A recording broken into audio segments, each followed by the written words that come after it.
Assalamualaikum warahmatullahi wabarakatuh. Perkenalkan, nama saya Menurik Muhammad dari Prodi PGMI 2. Baik, di sini saya akan menjelaskan materi saya, yaitu pertama pengertian jenis kecerdasan. Jenis kecerdasan sebagai salah satu faktor internal yang ada pada diri manusia, bukanlah satu-satunya faktor yang mempengaruhi agresivitas.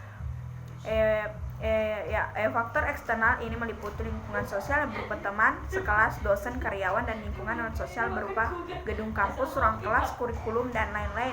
Faktor itu yang juga harus diperhatikan dalam rangka mengatasi masalah agresivitas pada mahasiswa.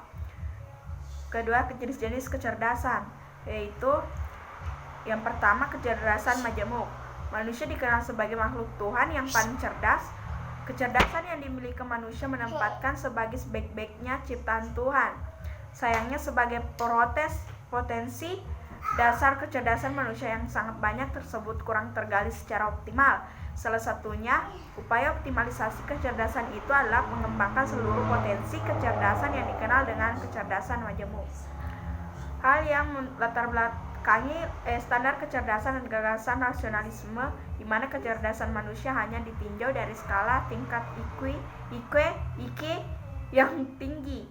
Oleh karenanya, Gardner, seorang psikologi dan ahli pendidik dari Universitas Harvard, merumuskan teorinya tentang multiple intelligence dan membuat riset dengan memberikan contoh nyata bahwa yang sukses dalam hidup tidak hanya mengandalkan IQ tinggi, yang melainkan membutuhkan kecerdasan lainnya.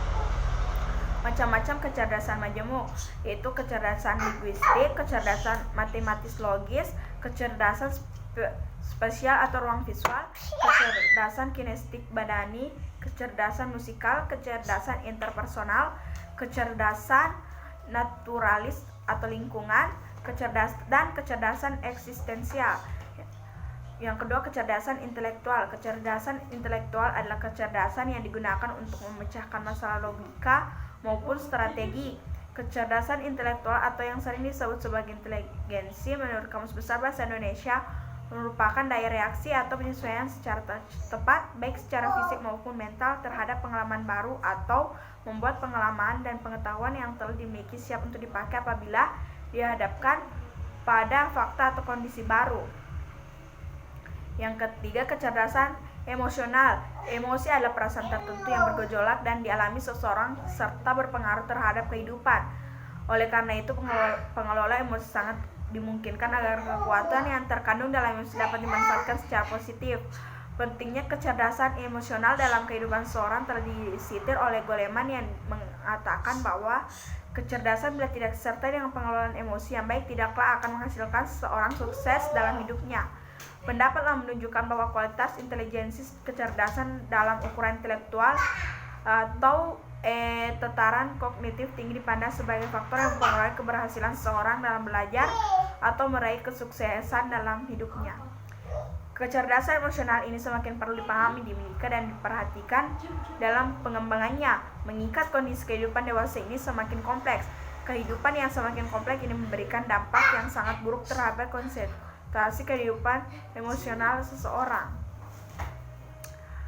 Yang keempat, kecerdasan spiritual. Istilah spiritual berasal dari akar kata spirit yang berarti ruh. Kata ini berasal dari kata Latin spiritus yang berarti nafas. Kecerdasan spiritual berarti kemampuan manusia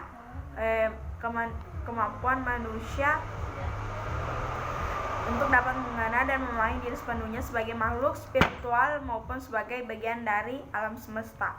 Kecerdasan spiritual adalah kesadaran yang menjadikan manusia selain mengaku nilai-nilai yang ada, tetapi juga secara kreatif menentukan nilai-nilai baru.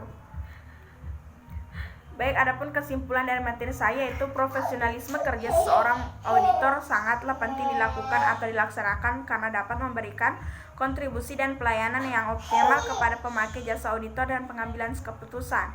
Berdasarkan uraian di atas, maka dapat ditarik kesimpulan bahwa seorang auditor mempunyai kecerdasan intelektual, kecerdasan emosi, dan kecerdasan spiritual merupakan indikator untuk menciptakan profesionalisme kerja dalam mematuhi prinsip fundamental etika akuntan atau kode etik akuntan yang lebih ditetapkan. Sekian dari saya, lebih dan kurangnya mohon dimaafkan. Assalamualaikum warahmatullahi wabarakatuh.